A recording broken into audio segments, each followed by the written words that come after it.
After spending 15 years alone, I truly believed I had finally found love again, until I uncovered his dirty secret. If you're watching this, subscribe to the channel now and let me know in the comments where you're watching from. My story might just save someone you love. The knife sliced through the birthday cake as my children's faces lit up in the glow of 82 candles. Their smiles never reached their eyes.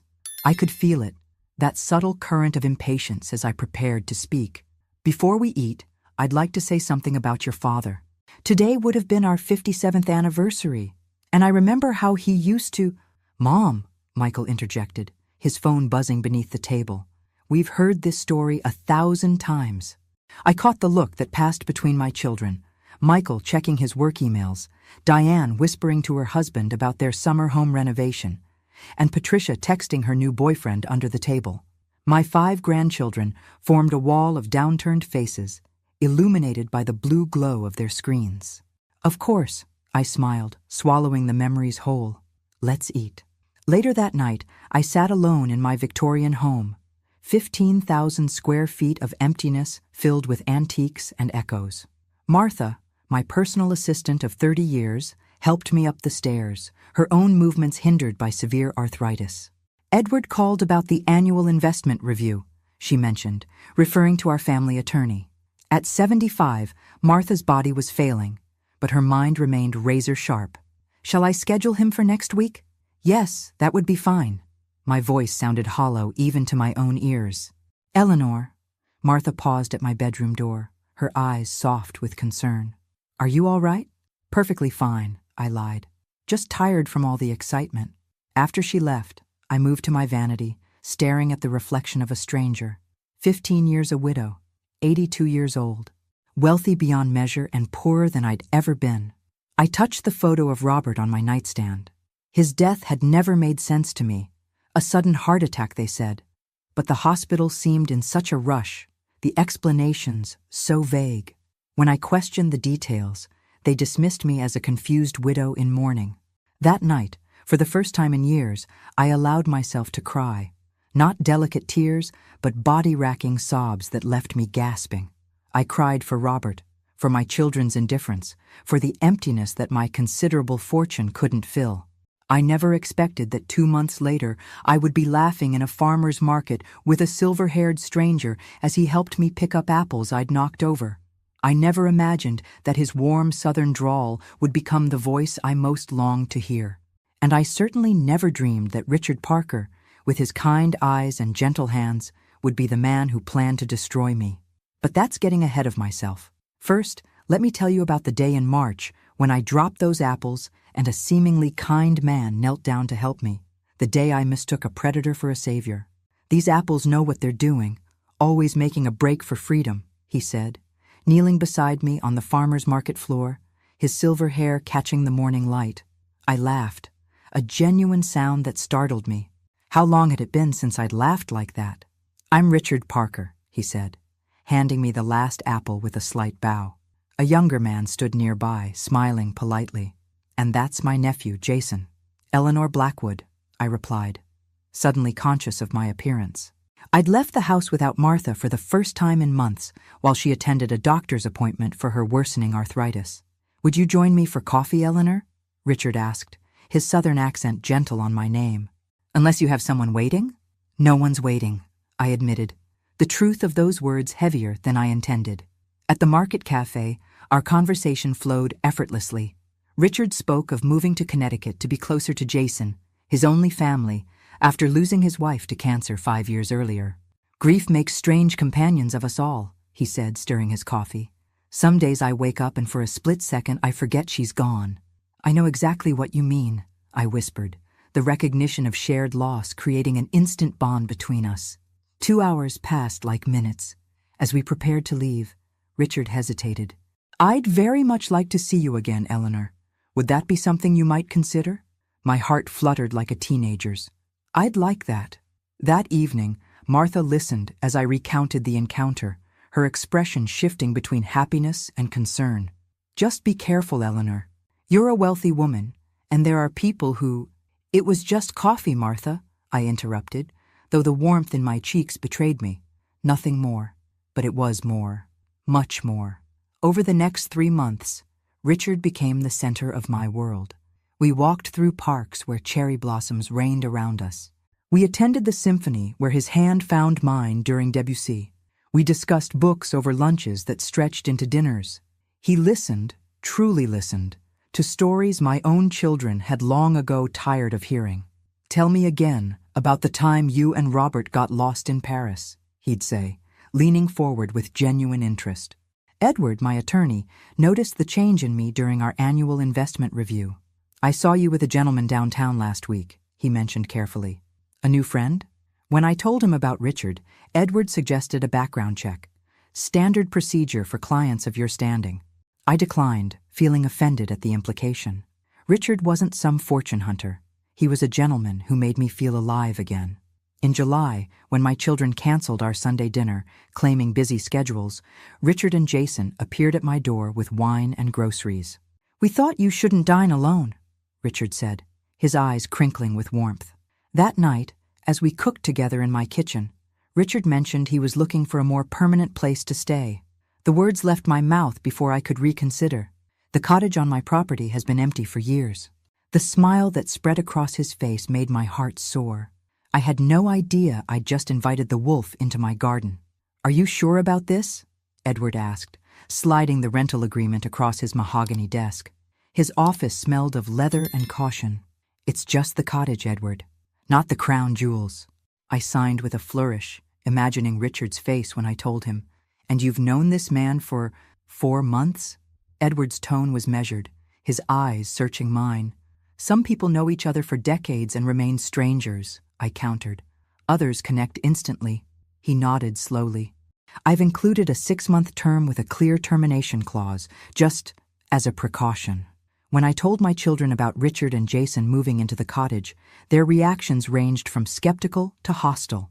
"Mom, you barely know this man," Michael argued during a rare visit in August.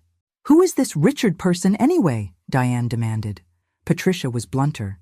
"He's obviously after your money." I stood up, my voice steady. "I am elderly, not senile. I can manage my own affairs." Their shocked expressions would have been comical if they weren't so painful. When had my children started seeing me as a liability Toby managed rather than a person with desires and needs? Richard and Jason moved in during early September. The cottage, separated from the main house by a large garden, gave us privacy while maintaining propriety. Richard surprised me with small gifts: a book of poetry, wildflowers picked during his morning walks, a homemade peach cobbler using his grandmother's secret recipe. But as autumn leaves began to fall, subtle changes emerged. "This investment opportunity is perfect," Jason mentioned one evening over dinner. "But I need capital to secure my position." "My pension doesn't stretch as far as it used to," Richard sighed another day. "These medical bills add up." I found myself offering help, small amounts at first. $5,000 for Jason's business opportunity, $10,000 to help Richard with unexpected medical expenses. Martha noticed changes I was blind to. "Eleanor, have you been in your office recently? Things seem rearranged." "You're imagining things." I dismissed her, but caught her exchanging worried glances with Deborah, my distant cousin who helped organize my library part-time. One afternoon, I overheard Martha on the phone with Edward. "I'm concerned," she whispered. "She's not herself lately." When I confronted her, she didn't deny it. "I've known you for 30 years, she said firmly. "This isn't like you." "You're jealous," I accused, the words tasting bitter even as I spoke them. "You've had me all to yourself for years." The hurt in her eyes made me instantly regret my words. But Richard arrived before I could apologize, wrapping his arm around my waist. "Everything all right, darling?" he asked, his eyes moving between us. "Fine," Martha said stiffly, leaning heavily on her walker as she left. Later that week, Edward called about an unusual transaction in one of my smaller accounts. "I authorized Richard to make a small investment," I explained. "Just $50,000. Edward's silence spoke volumes. "It's my money, Edward," I reminded him. "Of course it is," he replied. "I'd like to discuss some irregularities I've noticed. Can we meet tomorrow?" But tomorrow became next week, and next week became next month. Richard always had reasons why I shouldn't go, We had tickets to the theater, or he'd planned a special dinner, or wasn't I feeling a bit under the weather? Lawyers always see problems where none exist, he told me. It's how they justify their fees. I believed him. God help me, I believed every word. Eleanor Blackwood Parker, Richard whispered against my hair. Has a nice ring to it, don't you think? We stood by the fireplace in my study, an autumn storm raging outside. In his palm lay a small velvet box containing a modest diamond ring. It was my grandmother's, he said. Nothing fancy, but given with all my heart. My fingers trembled as I touched the ring. After 7 months together, Richard had proposed during a candlelit dinner, getting down on one knee despite his troublesome hip. I need time to think, I replied, though my heart had already decided. Richard's face fell momentarily before his smile returned. Of course, darling. Take all the time you need. But in the days that followed, something shifted. Richard's attentions intensified, becoming almost suffocating. His comments about my family and advisors grew increasingly pointed. They'll never approve of us, he murmured during an embrace. To them, you're an asset to be protected, not a woman deserving happiness. When my children learned of the proposal, through Deborah, I later discovered, they arrived unannounced for what Michael called a family intervention. We hired a private investigator, Diane admitted, sliding a folder across the coffee table. You did what? I stared at them, incredulous. There are inconsistencies in his story, Mom, Patricia said gently. His employment history, previous residences, none of it checks out.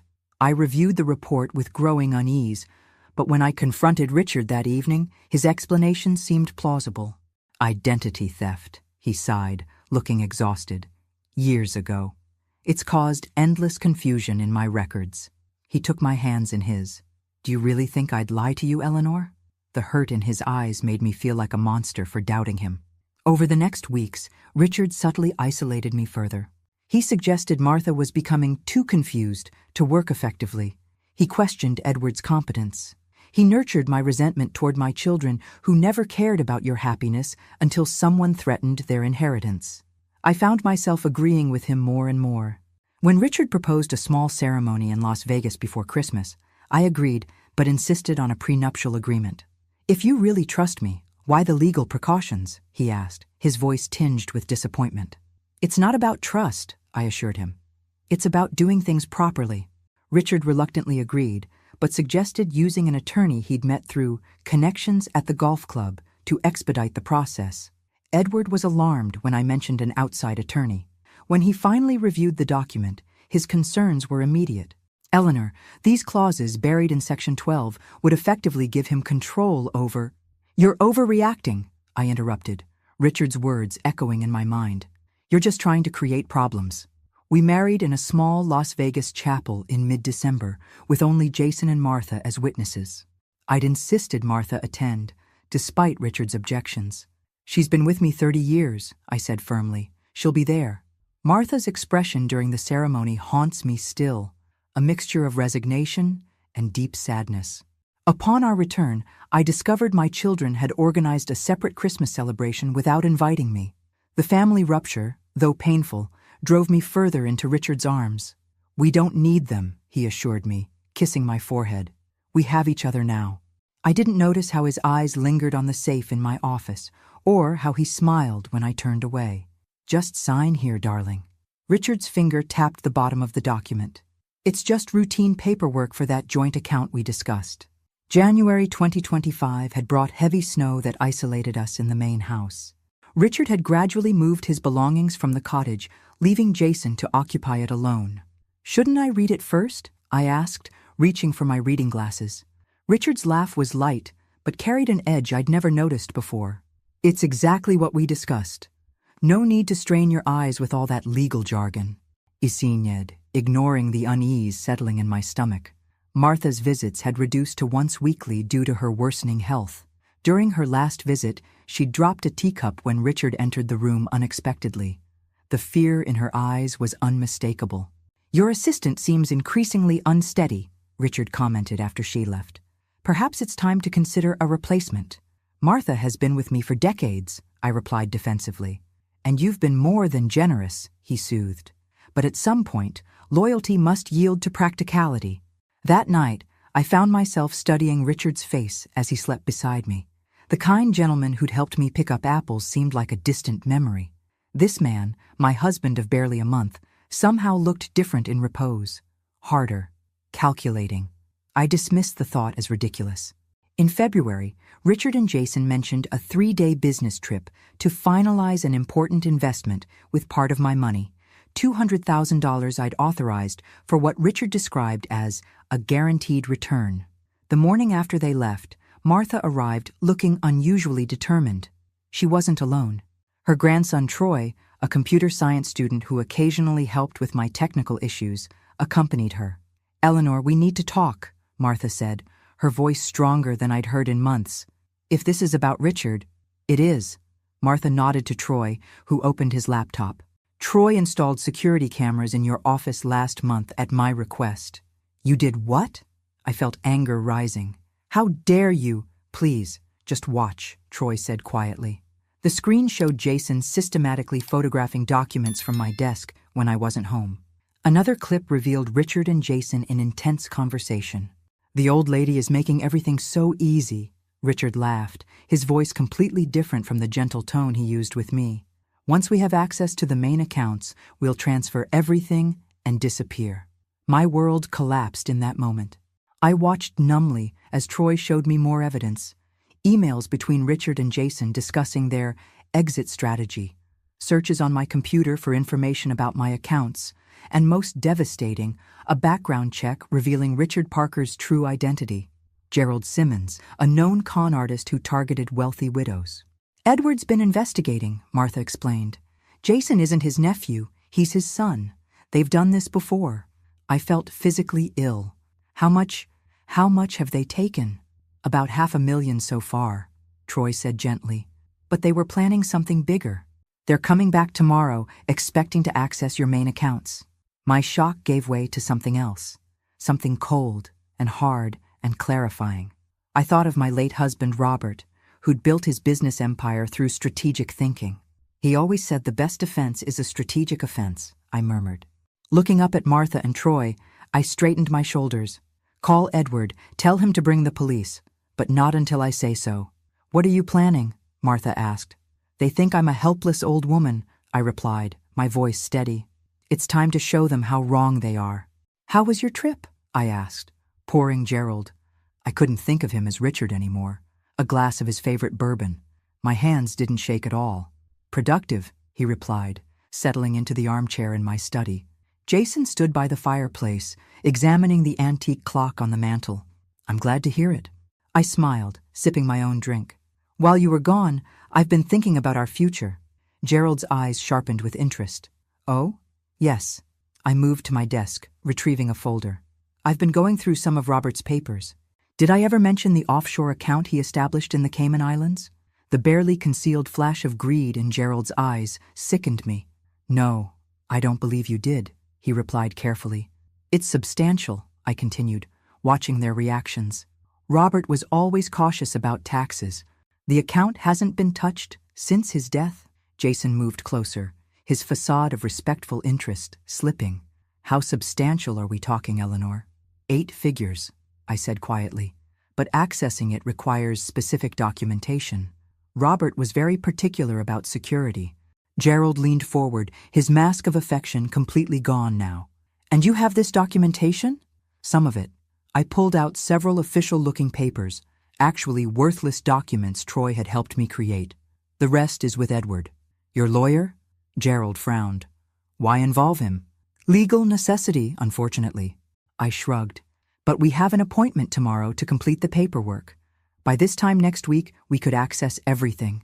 Gerald and Jason exchanged glances that spoke volumes.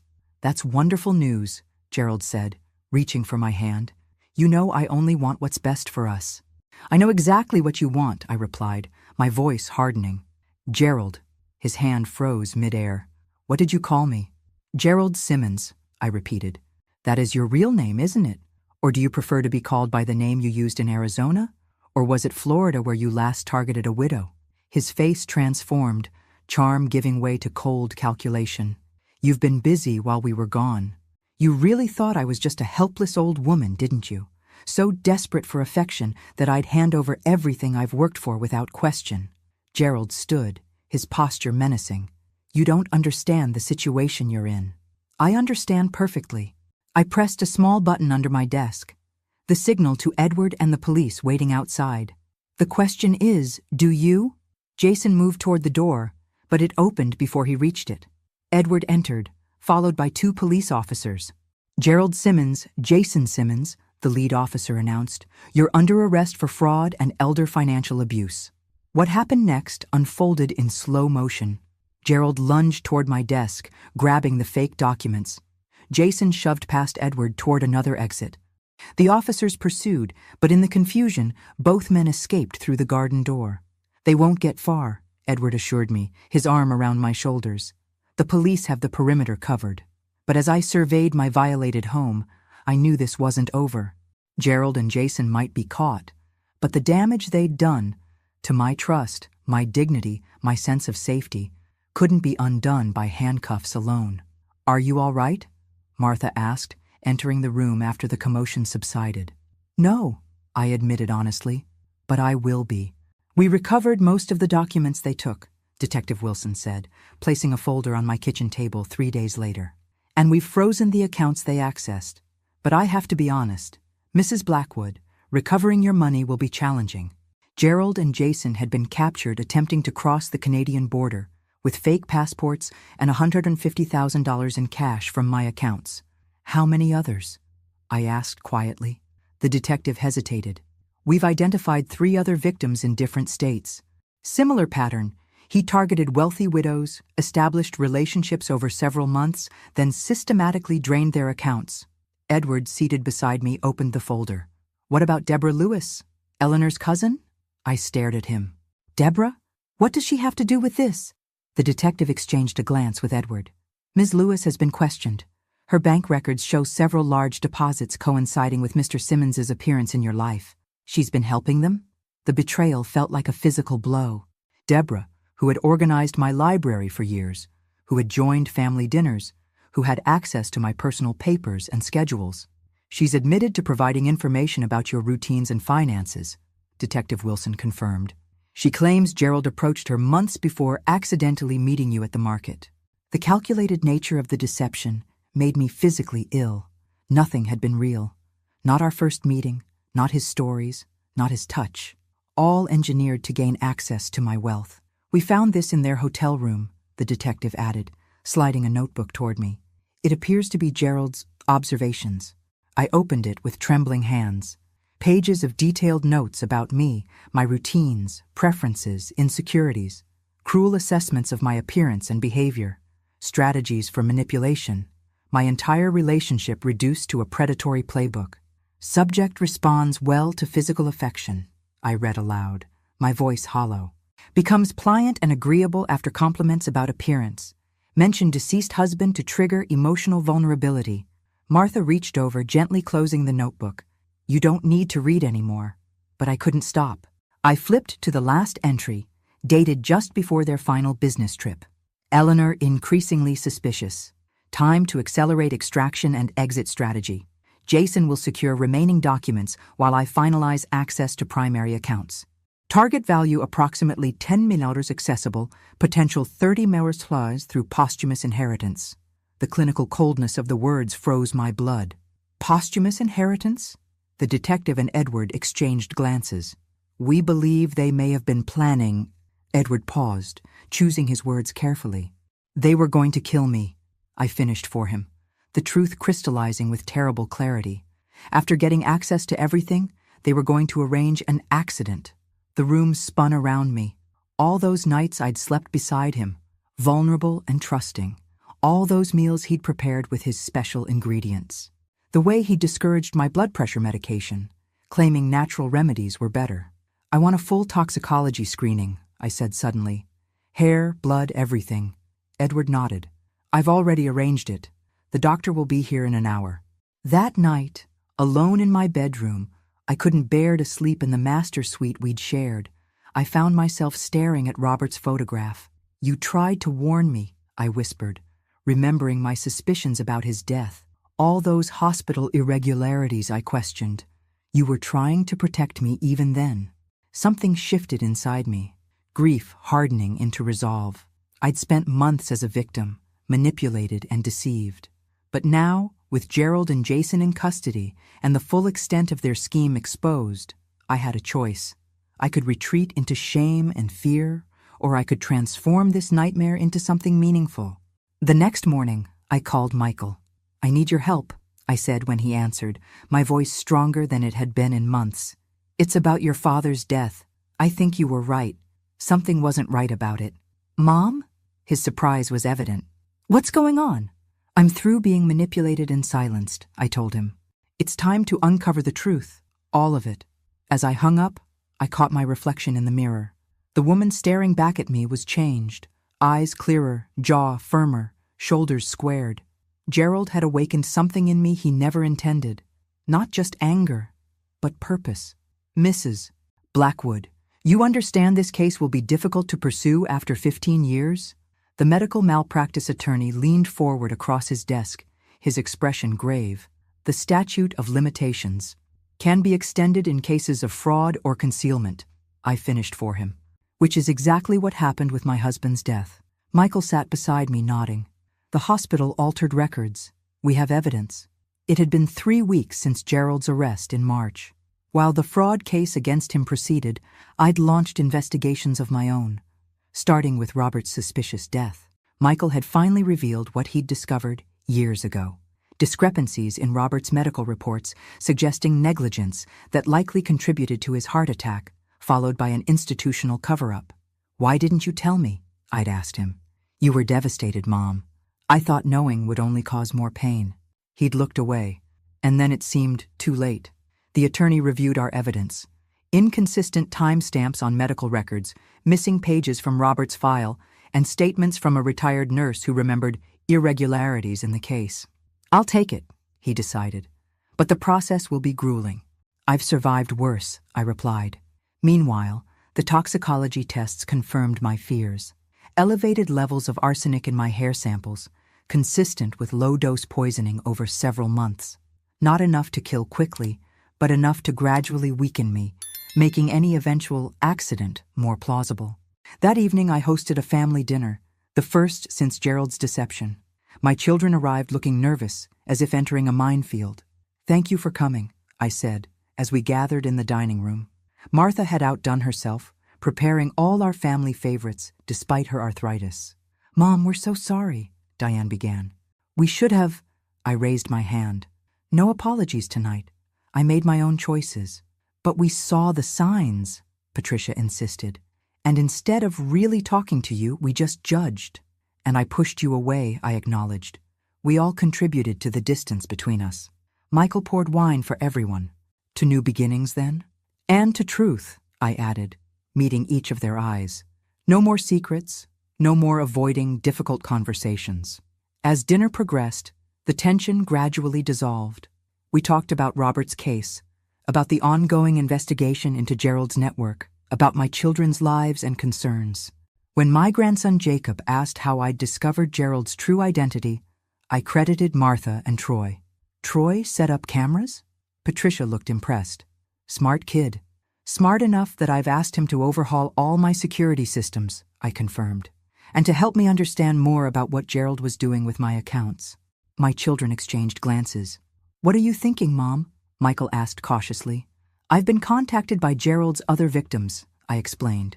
"Women who, like me, were targeted for their wealth and isolation. Most lost everything."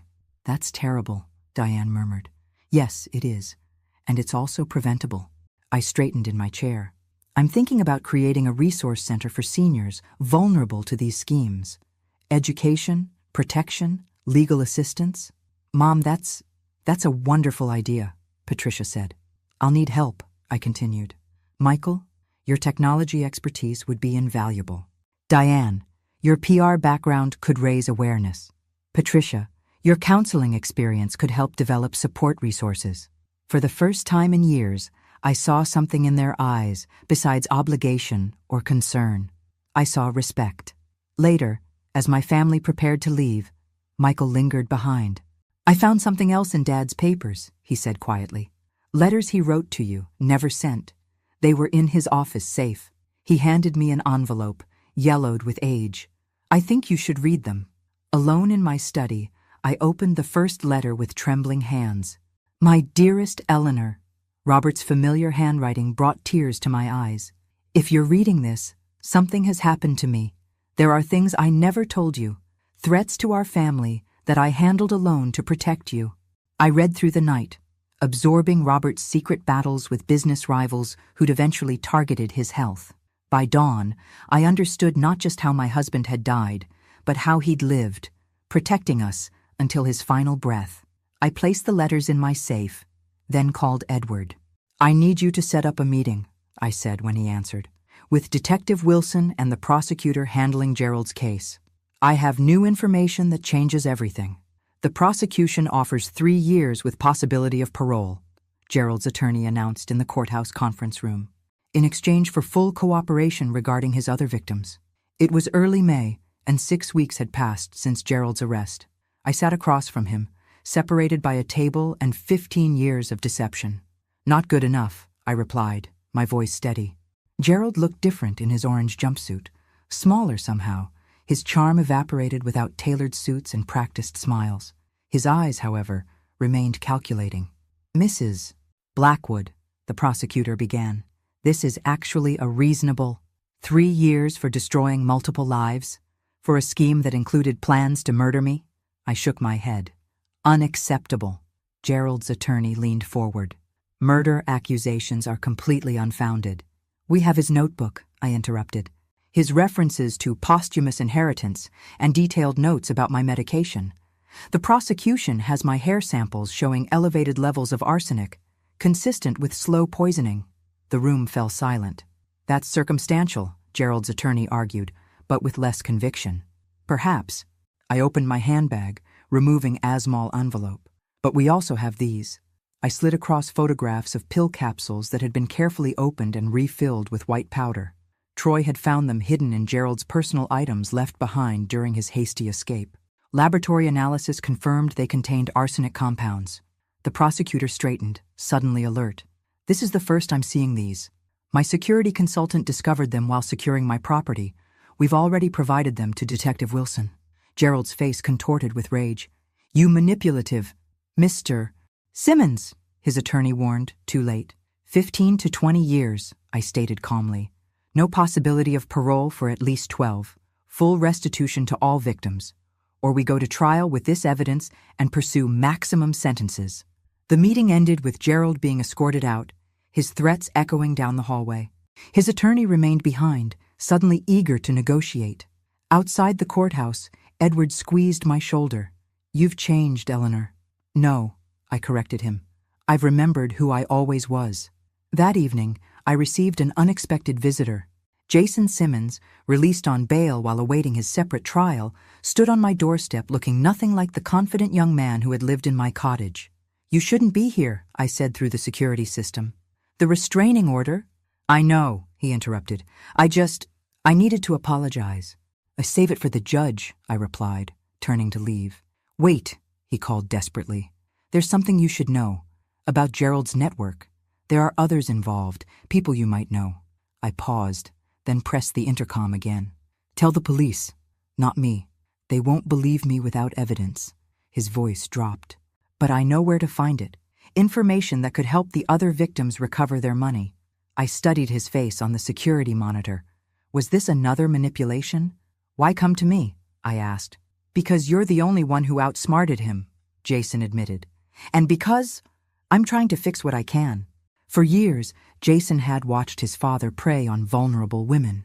While he'd willingly participated, something in him had clearly shifted.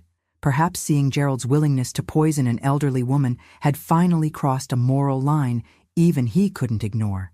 The police detective handling the case will contact you tomorrow, he told him. Tell him everything. If your information helps recover stolen funds, I'll ask him to consider it during your sentencing. As I walked away from the monitor, Martha appeared in the hallway, leaning on her new electric scooter, a gift from me to ease her mobility. Was that who I think it was? She asked. Yes, I replied. a desperate man looking for redemption. Martha studied my face. And will he find it? That depends on whether he's truly changed, I said, or just playing another angle. I slept soundly that night, no longer haunted by Gerald's ghost. Whether Jason was sincere or manipulative no longer mattered. I had reclaimed my power, my voice, and most importantly, my trust in my own judgment. Gerald had taught me the most valuable lesson of all, that strength often comes disguised as heartbreak. I'd like to start small, I explained to Edward, reviewing the preliminary paperwork spread across my dining room table. A community resource center first, before expanding into a formal foundation. It was early June, 3 months since Gerald's deception had been exposed. His case was moving through the legal system, with a plea deal expected by August based on the overwhelming evidence and Jason's testimony against him. The cottage would be perfect, I continued.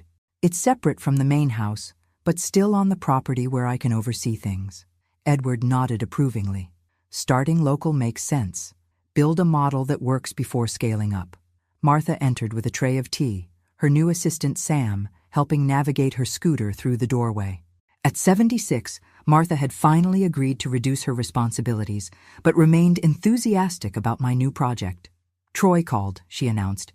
He's finished the security assessment and has some ideas for the resource center's technical setup. In the weeks following Gerald's arrest, Troy had become an unexpected ally. His expertise had not only secured my home, but helped track financial transactions that led to recovering nearly 40% of what Gerald had stolen from me and his other victims. A remarkably high recovery rate for such fraud cases. I've been thinking, I said, taking the tea Martha offered. The resource center will need educational materials, workshops, counseling resources. We'll need people with expertise. Your children each bring valuable skills, Edward observed. Have you discussed it with them? I nodded.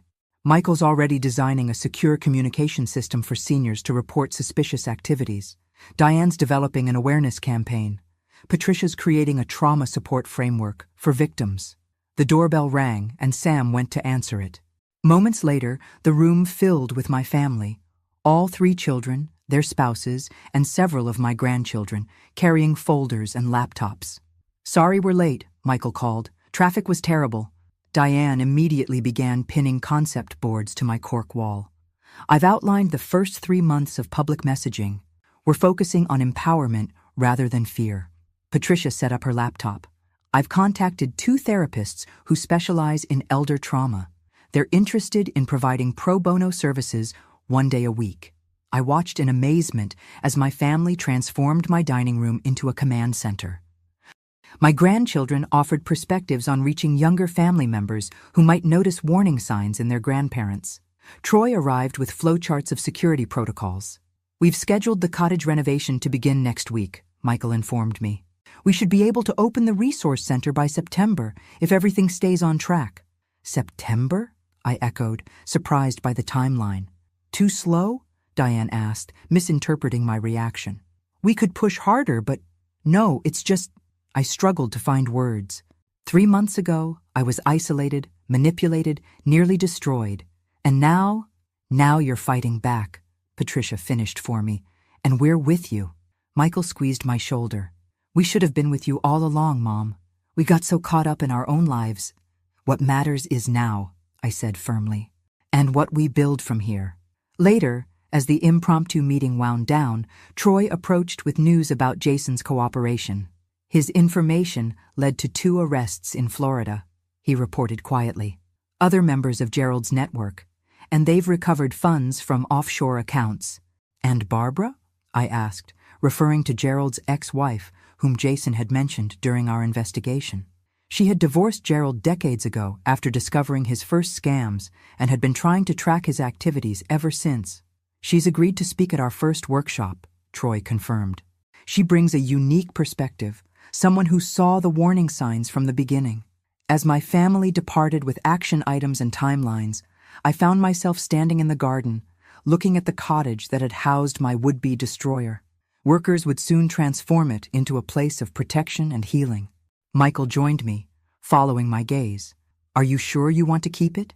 We could tear it down, build something new. I shook my head. No. Transforming it is better. A reminder that what hurts us can become what heals us with the right perspective. He nodded thoughtfully. Dad would be proud, you know. Yes, I agreed, thinking of Robert's letters. He understood that protecting others sometimes means fighting back. The setting sun cast long shadows across the garden, but for the first time in months, I felt no darkness within. Gerald had sought to diminish me. Instead, he had accidentally catalyzed my rebirth. Mrs. Blackwood, your 9 o'clock appointment is here. Sam's voice came through the intercom in my temporary office, a converted sunroom overlooking the garden where the cottage renovation was nearing completion. It was mid-June, and in the past week alone, we had conducted 2 educational workshops for seniors, established a confidential reporting hotline, and connected 3 potential fraud victims with legal resources before they lost significant assets. Thank you, Sam. Please show them in. The door opened to reveal a woman in her 60s with tired eyes and nervous hands. I recognized her immediately from the case files. Barbara Simmons, I said, rising to greet her. Thank you for coming in person. Gerald's ex-wife shook my hand firmly. I should have done this years ago. Tracked down his victims, created a network, warned people. You tried, I reminded her. You contacted authorities after each marriage. Not hard enough. She sat, placing a folder on my desk. These are all the records I kept. Every alias, every location, patterns I noticed. It might help identify other victims who haven't come forward. As we reviewed her documentation, Barbara explained how she'd discovered Gerald's true nature during their marriage 30 years ago. He has 2 children, she revealed. Jason, who you know, and an older son from before our marriage. Thomas hasn't spoken to Gerald in decades. He saw through his father early on. I appreciate this information, I said sincerely. It will help our resource center identify patterns and warning signs. Barbara hesitated, then reached into her purse. There's something else. Gerald sent this from prison. She placed a sealed envelope on the desk. He insisted I deliver it personally. My blood ran cold. I want nothing from him. I understand. Barbara didn't touch the envelope again. I told him that, but he was persistent. I'm not here as his messenger. I'm here to support your work, but I felt you should know about this. I considered the envelope. Has it been screened? The prison inspected it, she confirmed. It's just a letter.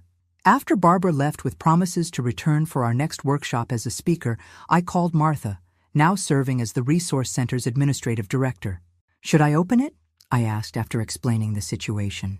That depends, she replied. Are you strong enough to face whatever game he's playing without letting it affect you? I looked around my office, at the planning documents for the Resource Center, the photos of seniors from our first workshop, the schedule of upcoming educational sessions. Yes, I realized. I am. The letter was brief. Eleanor, you won. I underestimated you in every way possible. This isn't an apology.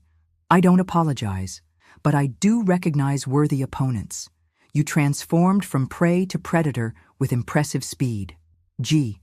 I set the letter aside, unmoved by his attempt at a power play disguised as respect.